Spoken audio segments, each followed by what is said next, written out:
Siya. Yan.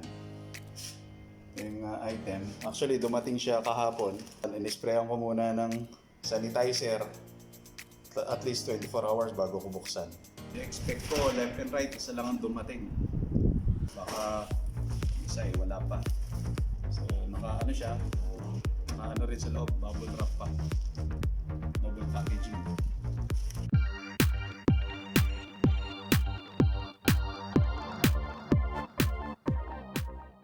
Hello guys, hello YouTube! Isang magandang Martes sa ating lahat. Guys, ang tagal kong hindi nakapag gawa ng video nung unboxing ng sapatos kasi alam nyo naman, COVID-19, wala tayong masyadong napadeliver ng sapatos. Kaya yun, wala tayong ma-unbox. Pero today, mag-unbox naman tayo, kaya lang hindi sapatos. Spare part naman siya ng aking kotse. So, papakita ko sa inyo. In-order ko siya, tapos halos siguro more than 1 month bago dumating yung item. Kasi binili ko lang siya sa China. Part siya ng aking kotse. So, papakita ko sa inyo. I-unbox natin para makita nyo rin. And syempre may part 2 naman ito. Para naman sa installation dun sa diretso dun sa kotse ko. Bago kumpisahan, don't forget to subscribe. Paki-like yung video and paki-share na rin, tapos paki-hit yung notification button para just in case kung gusto nyong ma-update sa mga video na i-upload ko, ma-update kayo. So tara, samahan nyo akong i-unbox natin yung spare parts ng kotse. Hindi ko muna sasabihin pero mamaya makikita nyo pag binuksan ko na siya. Samahan nyo ako!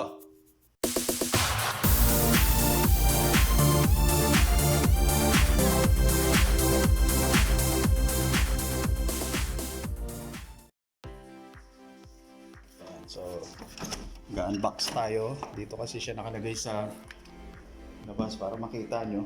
Hagdanan kasi ito. Ito siya nilagay. May mga stocks kami rito. Yan. So, ito siya. Yan. Yung item. Actually, dumating siya kahapon. Hindi ko muna binuksan. In-sprayan ko muna ng sanitizer at least 24 hours bago ko buksan. So tara, buksan natin. Ito natin buksan sa aming rooftop. Yun. Ganda ng panahon. Ito yung ating i-unbox. Yan. Natin baka lock tayo. Ito yung ating rooftop. Nga pala, para makita nyo lang. 8:30 na ng umaga. So sobrang liwanag. Yan. Dito tayo mag-unbox. Para meron tayong upuan. Siyempre dito tayo. Yan. Ito yung i-unbox natin. Para makita nyo. Yan. Unbox natin. Guys, so unbox na natin para makita nyo kung anong item kung i-unbox natin. So, nandito nga ako sa rooftop. Medyo mahangin yung panahon. Tsaka yung init, hindi naman masyado mainit pa.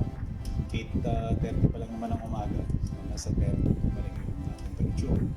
Okay, so i-unbox natin. Ganyan naman yung patungan ko. Kulungan ng ibon. Dito tayo para makita nyo. So, i-unbox natin.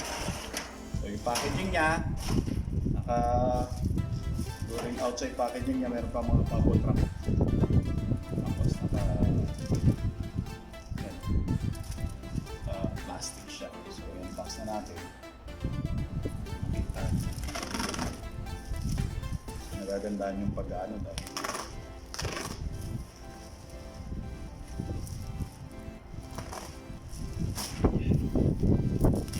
item na fragile, so kailangan yung pagkaka-box niya dahil hindi baka masira during shipping. Kami yung date niya. Kami na natin yung unwrapping.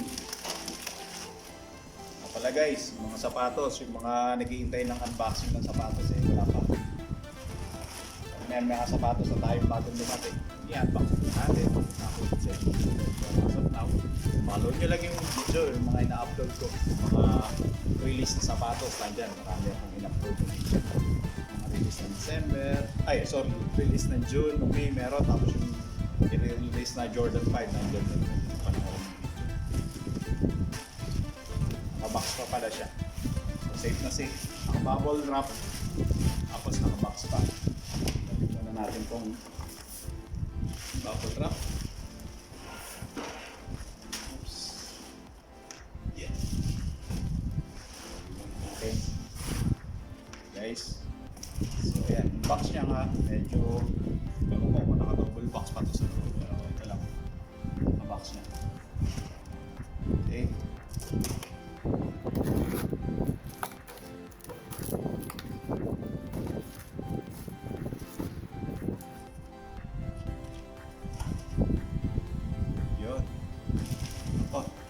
Expect ko left and right isa lang ang dumating. Hindi ko alam kung nasan yung isa. Isang side lang ang dumating. Bakit kaya?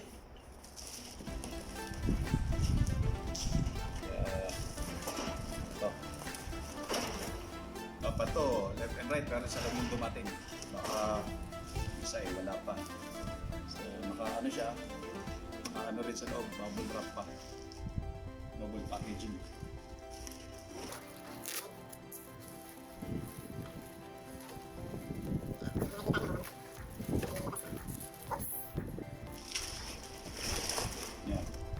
Ito lang. Siguro alam nyo na kung ano to.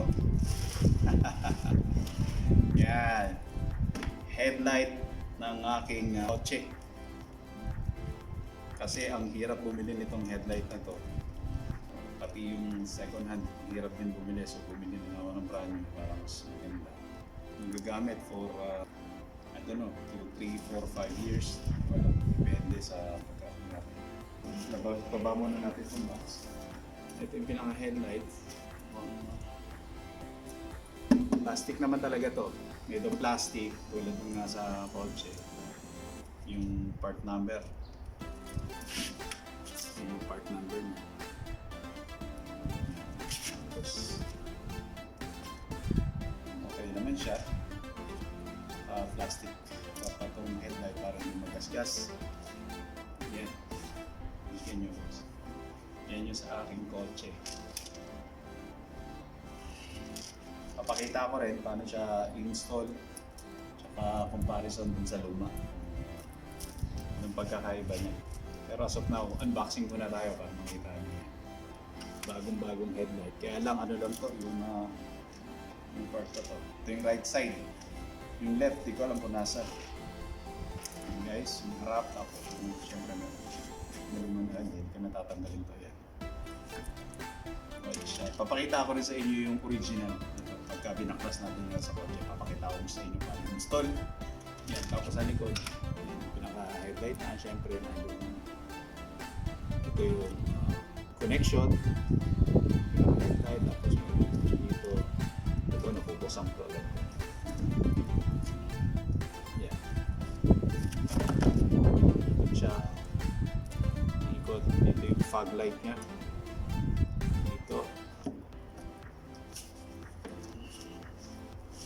And then ito yung pinaka-kabitan ng kanyang headlight tsaka yung kanyang park light nito. Mukhang siguro okay na to pang gamit, hindi na masama. Hindi natin alam kung plastic. Sana tumagal siya sa init, lalo na rito sa Saudi Arabia ang temperature umabot ng 50. So sana tumagal yung kanyang quality. Pero yeah, at least meron na tayo. Pampalit kasi yung luma ko talagang kasi ng labo-labo na. Makikita nyo pagka tinanggal yung kilimper natin. Super labo. Yan. So, okay naman yung packaging niya.